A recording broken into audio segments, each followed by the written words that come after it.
This is Michael Popok, Legal AF. We got big news in Georgia and big hot water for two lawyers representing at least 10 of the fake electors in the Fani Willis criminal investigation against Donald Trump and others. We got a development, we got the first kind of reemergence of Fani Willis, and I'll explain what also that spells for the Jack Smith parallel criminal prosecution as these two prosecutors bring their charging decisions to a head. Last we heard from Fani Willis in a courtroom. She was addressing Judge McBurney about the pace of her indictment decision based on the special purpose grand jury's report. And she said then a couple of months ago that indictments were imminent. In May, there's going to be a grand jury impaneled, regular grand jury, a indicting grand jury in Georgia. And everybody expects that Fani Willis is going to make her presentation to that jury and walk away with indictments of the fake electors that haven't been granted immunity, Donald Trump, Mark Meadows, Rudy Giuliani, and others on a conspiracy theory along with interference with Georgia election process. But we have an appearance by her just yesterday, which is very telling as it pulls back the curtain into her thinking, into how her mind works and where the case is at. It also puts a target on the back of Holly Pearson and Kim DeBrow, two lawyers in Georgia that have a lot of explaining to do to Judge McBurney about how they handled their fake elector clients and whether they properly communicated an immunity offer, an immunity deal that was on the table by the Fulton County Prosecutor's Office to their clients, or whether they did not communicate that, which would be an ethical breach for them and a major professional world of hurt for them. Let's look at what was filed. There was the second attempt by Fani Willis to disqualify Kim DeBrow, a former assistant prosecutor in the Fulton County DA's office, from representing all 10 of the remaining fake electors. There are 16 fake electors. A lot of them are in positions of power within the Georgia Republican Party, including David Schaefer, who is the chairman of the Georgia Republican Party, the treasurer, the assistant treasurer, lawyers, a state senator, are all part of this group. At one point, 11 of them were represented by two lawyers, co-counsel, Holly Pearson and Kim DeBrow, both being paid, get this, by the Georgia Republican Party. Their legal fees being paid by the Georgia Republican Party to represent these fake electors, including, at the time, the chairman of the Republican Party and a state senator. So we got that incestuous fee-paying issue going on there. Apparently, there's some sort of falling out between Holly Pearson and Kim DeBrow because Holly Pearson departed the case sometime at the end of 2022. But while she was still in the case, Fani Willis's office in 2022 made their first motion to disqualify and argued that Pearson and DeBrow can't represent all 11 because they have interests that are not aligned, and a lawyer ethically, under the rules of professional conduct in Georgia and in other places, can't represent at the same time simultaneously clients that have competing interests, that where there'll be finger pointing between the two of them, or one of them among multiple parties. And so the judge said, and this is his quote, "This is an ethical mess and impracticable for Kim DeBrow and Holly Pearson to represent everybody, all 11, let's say, 11 out of the 16 fake electors." And he particularly said there has to be a separate lawyer for David Schaefer, the chairman of the Republican Party in Georgia, because his actions and potential criminal actions look different in kind than the other 10. And so after that ruling, Kim DeBrow and Pearson stayed in the case, representing 10. Schaefer got his own lawyer. Now we fast forward. The judge instructed the prosecutor to grant immunity, or offer to grant immunity, to the remaining 10 under the Pearson-DeBrow umbrella, the lawyers, in order for them to testify. Give them immunity, let them testify. And so they did that. The prosecutor's office offered blanket immunity to any or all of the 10 in return for cooperation. And Holly Pearson reported back to the judge that none of her 10 clients with Kim DeBrow, were going to take that deal. None, which is odd. Not one out of the 10 thought they were in so much criminal jeopardy that they'd want to take a deal of just cooperating for immunity. So that was sort of weird. Put a pin in that for a minute. But that's what Holly Pearson informed the court. An officer of the court telling the person in a black robe that they told the clients about the immunity deal and that none of them took it. Hold that thought. Now we fast forward to April, to this month. And we've got Fani Willis and her team of investigators bringing into their office 2 of the 10 fake electors represented by Kim DeBrow, along with Kim DeBrow, who's sitting next to them. Meaning we have 2 that are cooperating with the Fulton County District Attorney's Office against the others. That's what coming in to talk with your lawyer present means. It means you're making a proffer, right, in return for something. Now, it doesn't look like there's an immunity deal on the table, but 2 fascinating pieces of information now reported in the motion filed by Fani Willis came out from that meeting. 1, those 2 pointed to more criminal conduct of one of the other 10 or 11 that used to be represented by the same lawyer. In other words, they pointed the finger at one or more of what used to be their fellow co-defendant and co-client and said they did really bad things, which creates an ethical problem for DeBrow because she can't continue to represent parties whose interests are no longer aligned. But secondly, and this is more in the bombshell category, the prosecutor revealed that during the interview, they asked these 2, hey, by the way, did your lawyers tell you back towards the end of 2022 that we offered an immunity deal to each of you, to any of you, to take the deal and testify? And they reported that they were not aware of the immunity deal. Meaning, if that's true, and we have no reason to believe they're lying, what's the incentive to lie about whether the immunity deal was offered to them? And that's something you would remember if you're a criminal target of an investigation, whether the prosecutors were willing to let you walk in return for cooperation or not. Holly Pearson, the lawyer at the time, told the judge, looked him in the eye point blank, and said, we offered it to all of and did a filing related to it. We made an offer to all of our clients, including these 2, and they said no. Now these 2 are saying they didn't know about the offer. So if that's true, and that's in the report or in the motion filed by Fani Willis, that's going to be highlighted and red circled by Judge McBurney, who's going to be none too happy about that because that could constitute contempt by Holly Pearson for violating a court order, lying to the court, so perjury, and a referral out to the Georgia bar if all those things are true. Now, Holly Pearson has denied those things are true, but those are the facts as laid out by Fani Willis in her filing. Kim DeBrow has her own ethical problem. Remember, she's getting paid by the Georgia Republican Party for her legal fees because they publicly disclosed that. And now she's representing 2 people, and she sat there during the interview. 2 of her clients just said that one of her other clients has more criminal culpability than they do, finger pointing, which means she's got to get out of the case representing all of them. And she sat there while they said that Pearson and DeBrow, never told them about the immunity deal.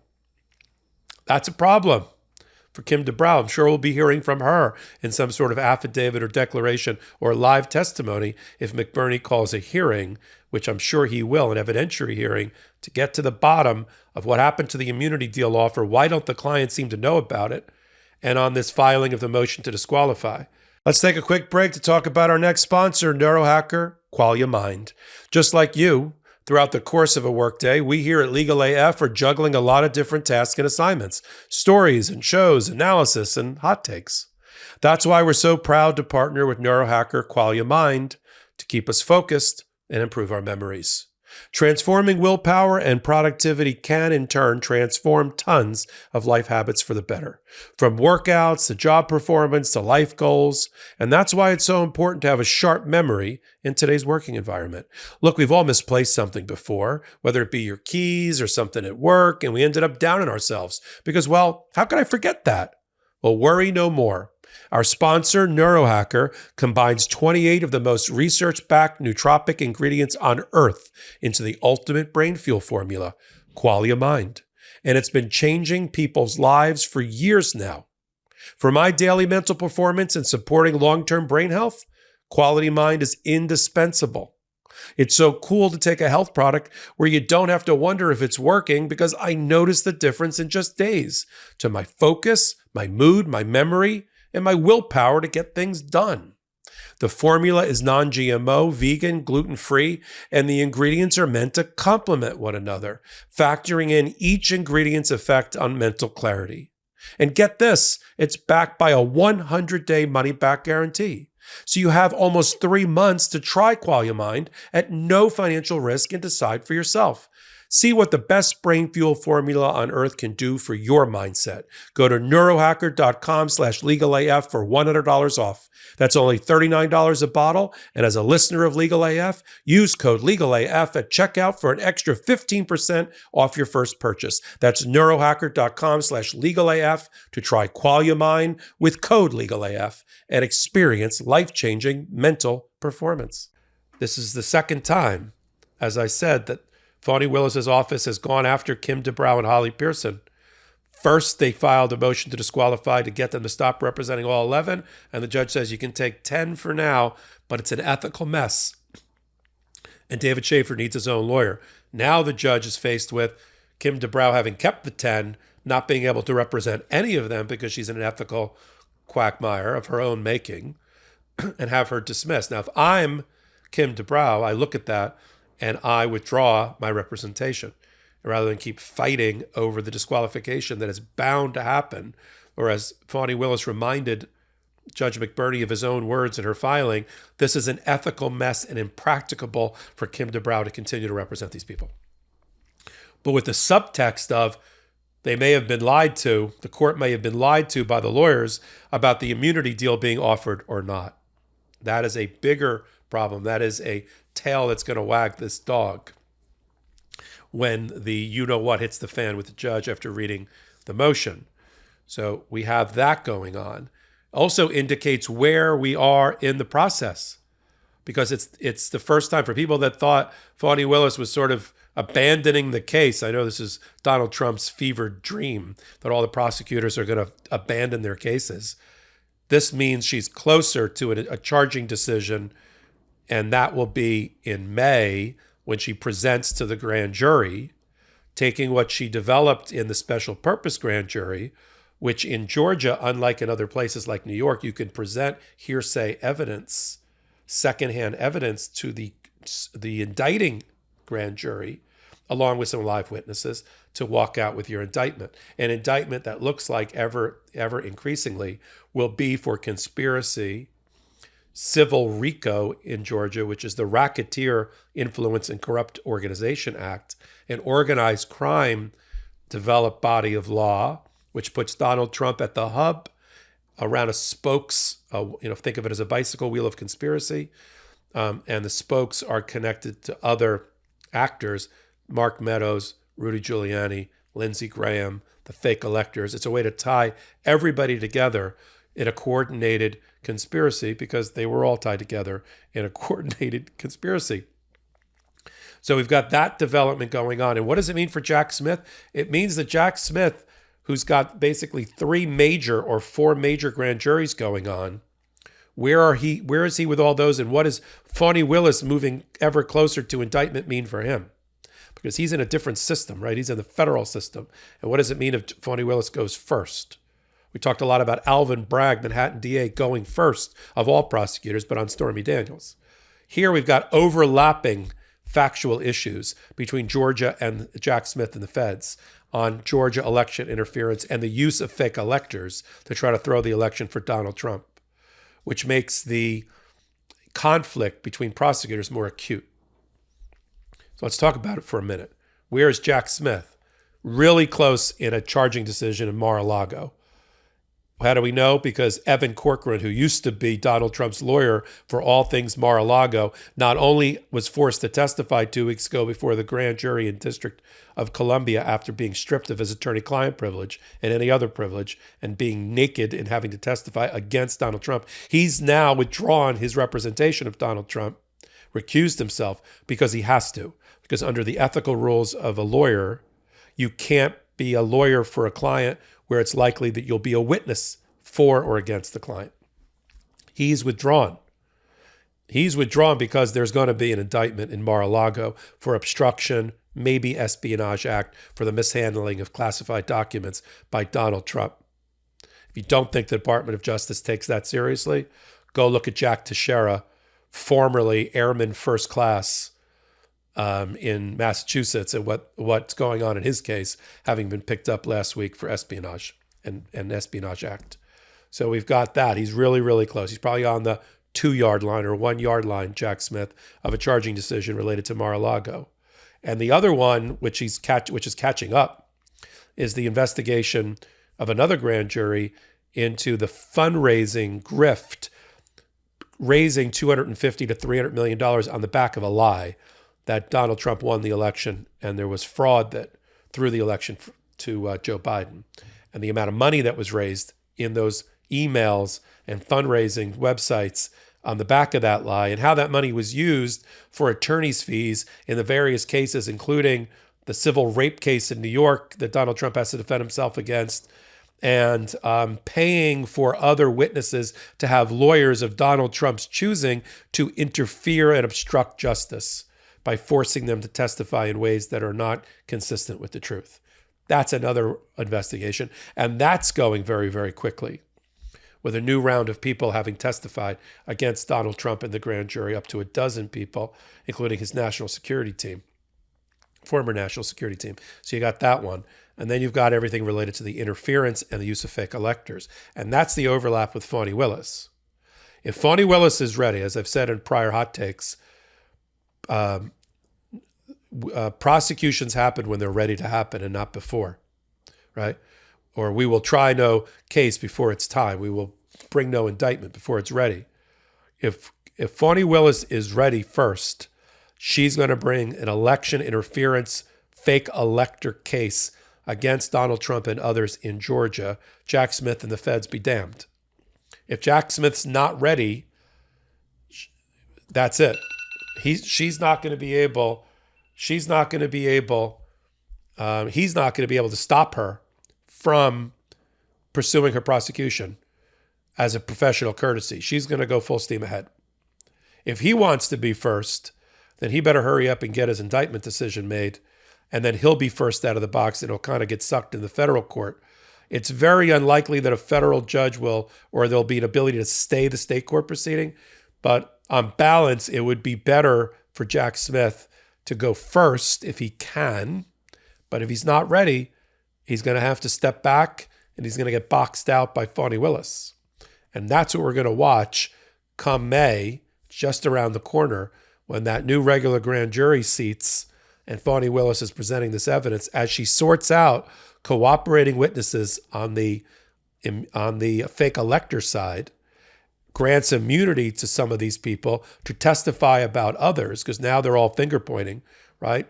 She threw them all in a barrel, and now they're fighting their way out. And of course, this spells doom and disaster for somebody like David Schaefer, who is the Republican Party chair in Georgia, because if I had a guess at who they're pointing the fingers at, these two clients of Kim DeBrow, it's at David Schaefer.